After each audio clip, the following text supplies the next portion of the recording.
Nous avons tous, à un moment ou à un autre de notre vie, levé les yeux vers le ciel en nous posant cette question simple et pourtant si profonde. Où es-tu ?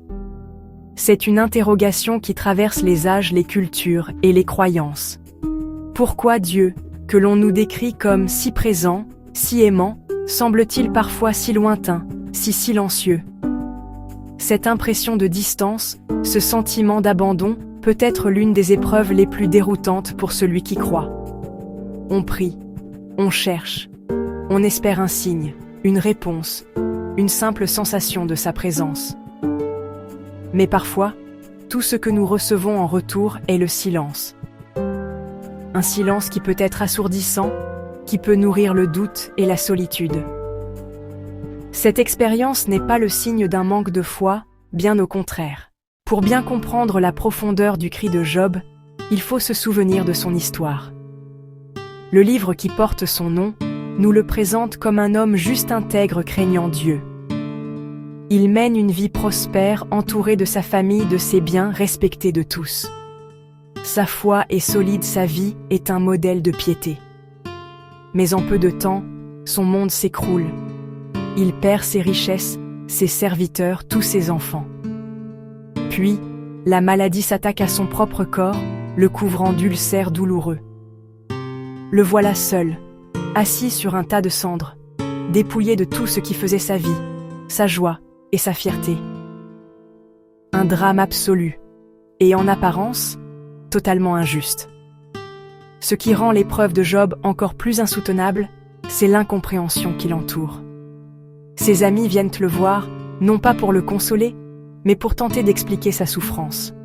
Selon leur logique simple et rigide, si Job souffre, c'est qu'il a forcément commis une faute.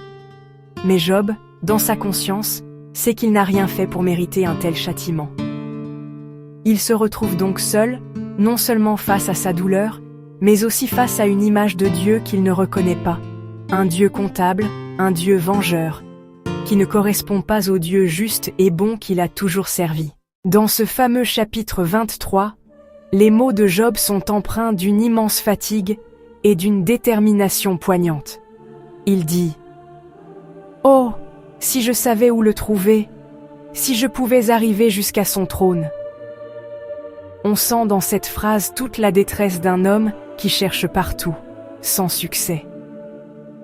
Il regarde vers l'Orient, vers l'Occident, vers le Nord, vers le Sud, mais Dieu reste insaisissable. Il décrit un Dieu qui agit, mais de manière invisible. Il passe à ma gauche, je ne le vois pas. Il se cache à ma droite, je ne l'aperçois pas. Cette expérience est profondément déstabilisante. Job sent que Dieu est à l'œuvre, mais il ne peut ni le voir, ni le sentir, ni le comprendre. Cette quête est marquée par une profonde ambivalence. D'un côté, Job est terrifié à l'idée de rencontrer ce Dieu tout-puissant dont les décrets semblent si terribles. De l'autre, cette rencontre est son seul espoir, la seule chose qui pourrait le sauver du non-sens. Il veut présenter sa cause, exposer ses arguments, certains de son innocence. Il y a chez lui une confiance incroyable en la justice finale de Dieu, mais il ne parvient pas à accéder à ce tribunal divin. Ses émotions oscillent entre le doute immense « Où est Dieu ?» et une foi tenace. « Je sais qu'il est juste ». C'est un homme brisé qui continue de croire en la droiture de celui qui le brise. Cette quête devient presque plus importante que la réponse elle-même. En cherchant Dieu de manière si acharnée, il entre dans une nouvelle dimension de la foi. Au milieu de sa plainte et de sa recherche désespérée, Job prononce une phrase d'une puissance inouïe. « Cependant, il connaît la voie que j'ai suivie. Quand il m'aura mis à l'épreuve, j'en sortirai pur comme l'or. » C'est un éclair de lumière au milieu de la nuit la plus sombre. Malgré son incompréhension, malgré le silence de Dieu, il ne sait pas où est Dieu, mais il sait que Dieu sait où il est. La quête n'est plus seulement l'homme cherchant Dieu, mais la reconnaissance que l'homme est sous le regard de Dieu. Cette métaphore de l'or est magnifique. Vraiment, l'or brut, pour révéler toute sa pureté et sa valeur, doit passer par le feu. Le feu du creuset est un processus violent, destructeur en apparence qui brûle toutes les impuretés, toutes les scories, pour ne laisser que le métal précieux. Job commence à entrevoir que son épreuve, si terrible soit-elle, n'est peut-être pas un châtiment mais une purification.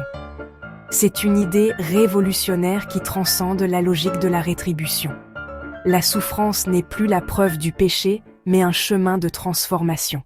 L'histoire de Job, bien que vieille de plusieurs millénaires, résonne de manière étonnamment moderne.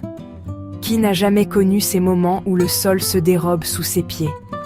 Cela peut être l'annonce d'une maladie grave, qui nous fait basculer dans un monde d'incertitude et de peur, ou bien cela peut être la perte d'un emploi, qui ébranle notre sécurité matérielle, qui ébranle notre identité.